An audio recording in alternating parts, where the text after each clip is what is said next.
from a Buddhist point of view.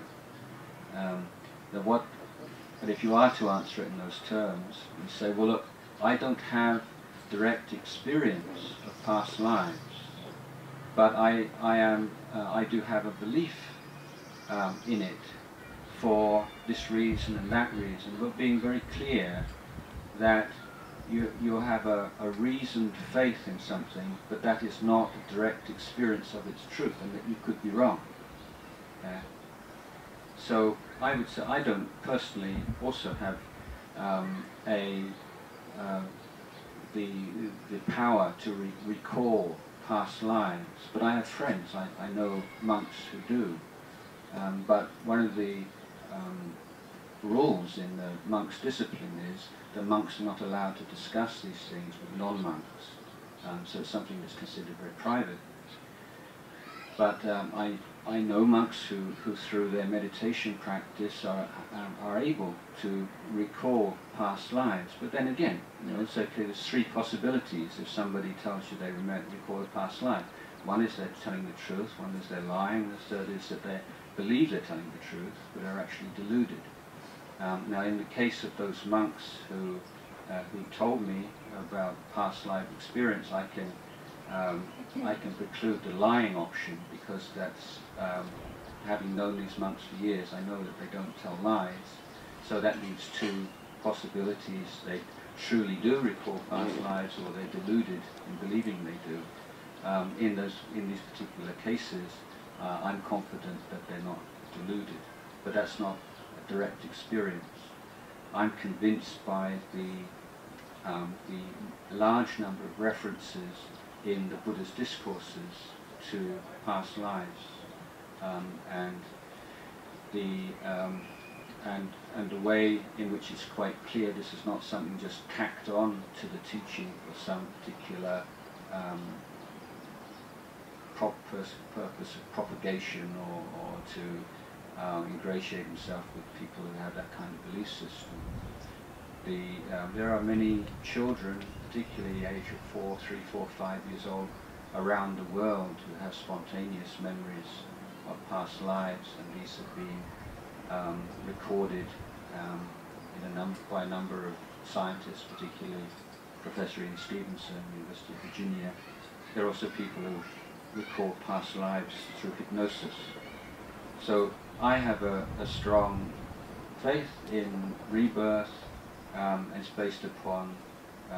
recollection of past lives by people with advanced meditation practices, the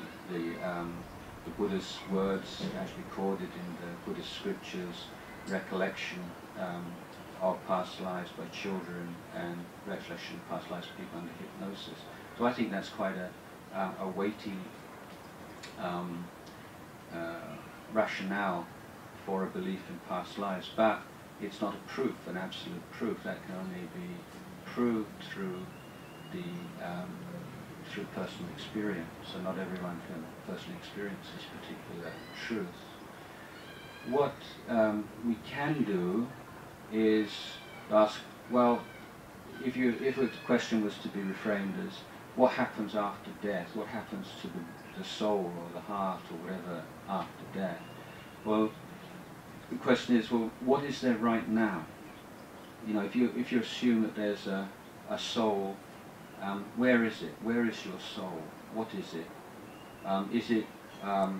In what way is it connected with your body, for instance? So if you do a bad thing, then that would send you to a bad place after you die. So there must be some kind of a connection between action and the soul. Or does the soul change? Is it stable, unstable? Where is it right now? What happens to the soul when you go to sleep? What happens to it? So if you've never even considered these questions of right now, what is this being? What is this life? Then questions of what happens to it after death, are really academic. So when you you train your mind and you look with insight in your mind, the first thing you notice is a complete lack of any sense of stability, and there's just a sense of flow and movement. and so that's what I often say, that our whole life is composed of verbs. That there are no nouns. We tend to think of ourselves as a noun, basically, or our mind as a noun, acting, creating things and doing things. But that sense of nouns and verbs doesn't really correspond to direct experience when the mind is cleared of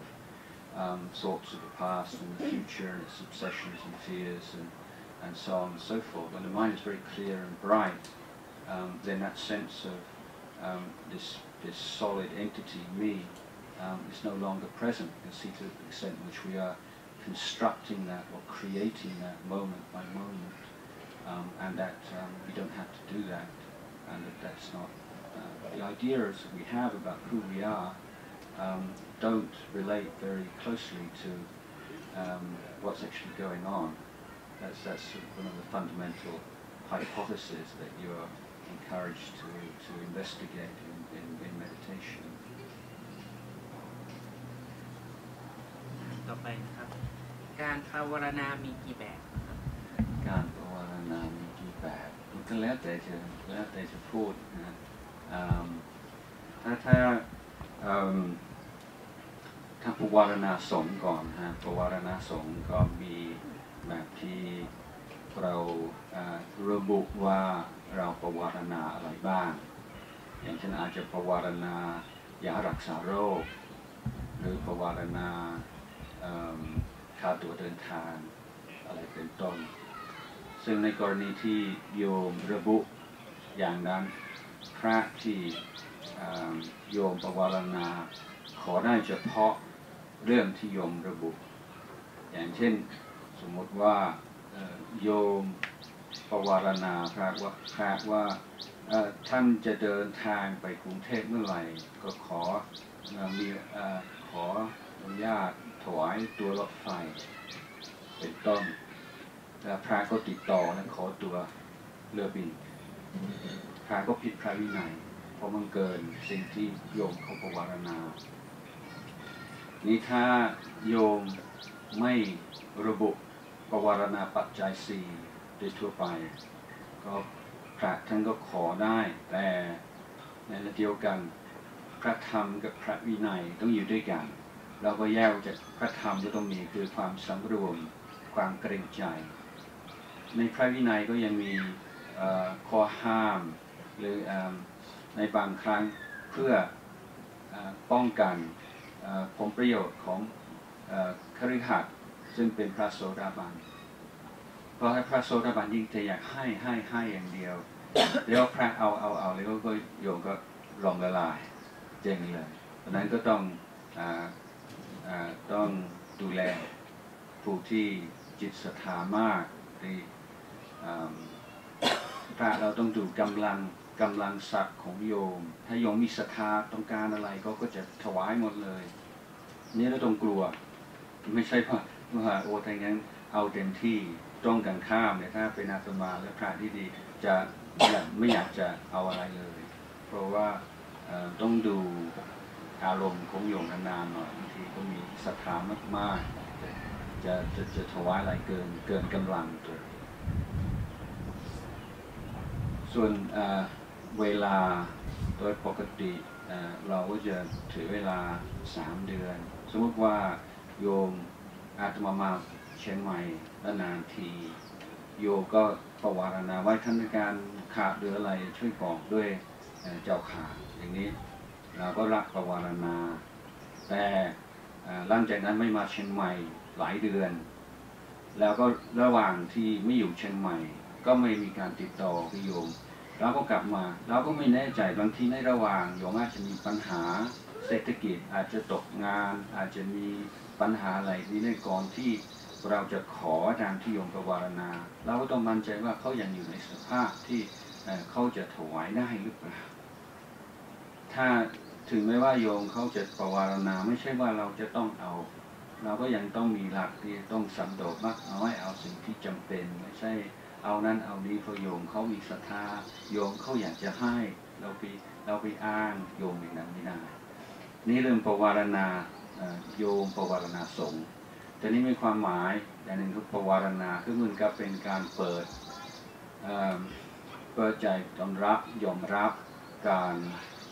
ตักเตือนกับผู้รอบข้างในสงฆ์นั้นเราก็จะมีการปวารณาตัวออกพรรษาสำหรับพระองค์อื่นไม่ว่าจะเป็นพระผู้ใหญ่หรือพระผู้น้อยได้เห็นการกระทำของเราที่ไม่เหมาะสมไม่ถูกต้องนิมนต์ตักเตือนได้เรายินดีก็เป็นการยืนยันว่าซึ่งจริงๆแล้วเป็นหลักของวินัยอยู่แล้วแต่นี่ก็เป็นการยืนยันว่าเรายินดีที่จะรับสิ่งสะท้อนที่จะรับคำวิพากษ์วิจารณ์คำตำหนิติเตียนคำตักเตือนทุกอย่างเพื่อเป็นการฝึกหัดเพื่อเป็นการขัดเกลาตัวเองดังในหลักนี้เราก็สามารถเอามาใช้ในองค์กรของโยมได้ในโรงเรียนที่บ้านคือเราปวารณาโดยเป็นทางการคือเราพร้อมที่จะรับฟังคำตักเตือนจากคนอื่นอยู่เสมอนี่ก็เป็นบางทีเราก็ต้องยืนยันเป็นระยะเพราะว่าบางทีเราก็ลืมไปหรือว่าคนอื่นเขาเกรงใจหรือว่าไม่กล้าเป็นต้นดังการปวารณาสงฆ์มีปวารณาแบบระบุสิ่งใดสิ่งหนึ่งที่จะถวายหรือไม่ระบุมีระบุเวลาไม่ระบุเวลามีการปวารณาอีกประเภทหนึ่งคือปวารณาตัวเพื่ออนุญาตให้คนรอบข้างทุกคนมีสิทธิ์มีโอกาสที่จะตักเตือนเราได้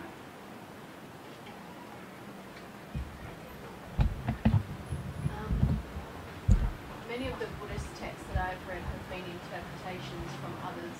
about Buddhist scripture, and I'm aware that there can be many misinterpretations or distinctions. So I wondered, in your view, what are the most reliable texts that are available to the non-monk community, but more specifically, what's reliably translated into English? Do you know? Can you repeat the question? About the reliability of various texts and commentarial texts, with a vast amount of Buddhist literature, what's reliable, what's not reliable in my view. Well, obviously in the Theravada tradition, and there are differences between Theravada tradition and Tibetan tradition and Mahayana tradition generally. So if we just speak about the Theravada tradition, then it's important to go back to the primary texts, to the discourses of the Buddha, to at least have some acquaintance with them, to give yourself your own kind of standard, and that in itself very helpful if you have a sense of how the Buddha himself taught, and then you can pick up if someone's teaching something which is radically different from that. I can only speak from my own perspective that I find the teachings of the Ajahn and his disciples is something which but I'm part of that tradition already, so obviously I'm impressed with that. In the academic tradition, there is a great scholar in Thailand called Tanjokun Piyut from Kunaporn, and most of his works are in Thai.